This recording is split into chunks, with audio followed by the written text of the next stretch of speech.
signaux d'alerte chez les nouveau-nés pour les professionnels de santé. Les signaux d'alerte chez les nouveau-nés sont le signe d'infection grave qui pourrait causer la mort dans les fragiles premières semaines de la vie. Un diagnostic précoce des familles et des professionnels de santé est essentiel pour administrer les soins au plus vite et sauver la vie des bébés. Cette vidéo passe en revue 8 signaux d'alerte principaux. Ces signes cliniques, isolés ou combinés, permettent d'identifier les bébés qui ont besoin d'être hospitalisés d'urgence.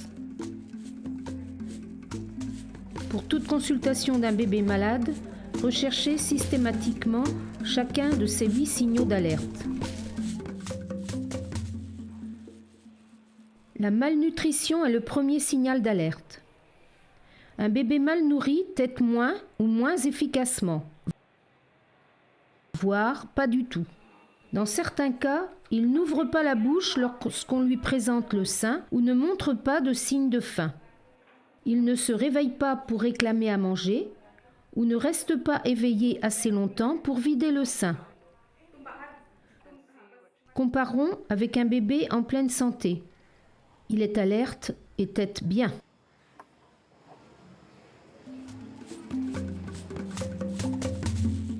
La léthargie est le deuxième signe d'alerte. Observez les mouvements du bébé. Le bébé léthargique aura moins d'énergie que normalement et sera somnolent et faible. Essayez de réveiller le bébé. Claquez des mains ou frottez un de ses pieds. Un bébé léthargique ne se réveille pas facilement. Comparons avec un bébé normal endormi. Lorsque nous tentons de le réveiller, même avec une simple tape, il réagit normalement en s'agitant et en criant. Puis, il reste éveillé. Un bébé léthargique ne bouge que lorsqu'il est stimulé, voire ne bouge pas du tout. Un état léthargique est souvent la conséquence d'une mauvaise nutrition. Les convulsions sont le troisième signal d'alerte. Les signes de convulsion chez le nouveau-né sont souvent difficiles à percevoir. Par exemple, un regard vide, le clignement des paupières et des mouvements de lèvres inhabituels. Les convulsions peuvent aussi être plus évidentes. Chez ce bébé, nous remarquons une forte flexion de ses pieds et des spasmes répétés de son bras. Une faible température corporelle est le quatrième signal d'alerte. Comparez la température du bébé à la vôtre. Si les pieds ou le ventre du bébé sont froids, l'enfant est en hypothermie et peut être gravement malade. Une température affichée à moins de 35,5 degrés est très dangereuse. Réchauffez rapidement le bébé grâce à un contact peau à peau avec la mère et couvrez-les avec des couvertures. Si malgré toutes les dispositions pour le réchauffer, le bébé a toujours l'air malade, c'est un fort signal d'alerte. Une forte température corporelle est le cinquième signal d'alerte. Le corps du bébé vous semblera chaud en comparaison de votre température. Parfois, la mère remarque une sensation de chaleur quand le bébé tète son sein. Le visage et le corps du bébé peuvent être rouges.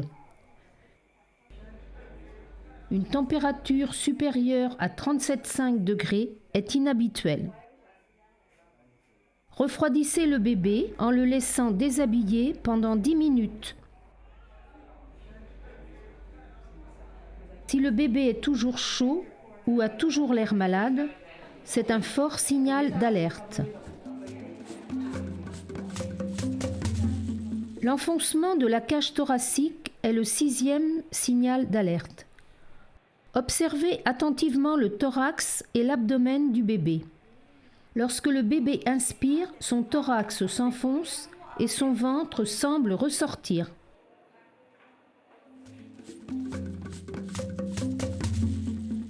Une respiration rapide est le 7e signal d'alerte. Afin de déterminer si la respiration du bébé est trop rapide, comptez le nombre de respirations sur 1 minute lorsque l'enfant est calme. Au-delà de 60 respirations par minute, il hyperventile. Comptez une 2e fois pour être sûr. Les bébés avec des problèmes respiratoires peuvent avoir une respiration accélérée ou un enfoncement de la cage thoracique, voire souvent les 2 signes associés. Comparons un bébé avec une respiration normale et un bébé avec une respiration rapide et un enfoncement de la cage thoracique. Les bébés avec de graves problèmes respiratoires peuvent présenter un battement des ailes du nez et un geignement, bruit entendu à l'expiration.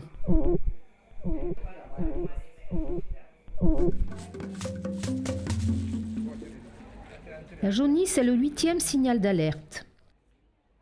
La jaunisse apparaît en premier sur le visage et s'étend au buste, puis aux paumes de main et voûte plantaire. Comparons la paume d'un bébé atteint de la jaunisse et celle d'un bébé sain.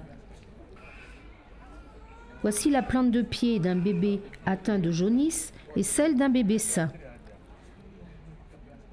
La jaunisse est grave si elle apparaît dans les 24 premières heures de vie, chez un bébé malade ou sur les mains et les pieds.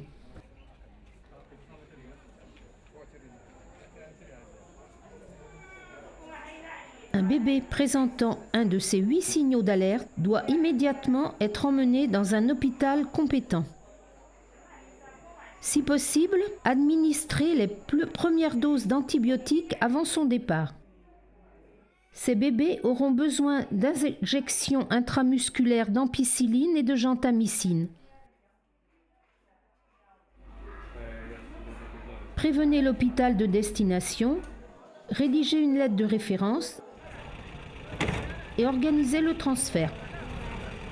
Assurez-vous que le bébé soit régulièrement nourri et gardé au chaud grâce à des contacts peau à peau durant le trajet.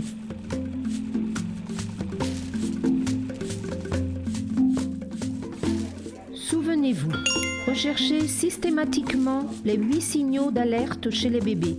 Mauvaise nutrition, léthargie, convulsions, température basse ou élevée, enfoncement de la cage thoracique, respiration accélérée et jaunisse. Sensibilisez les mères et le personnel soignant. Transférez rapidement ces bébés vers un hôpital compétent.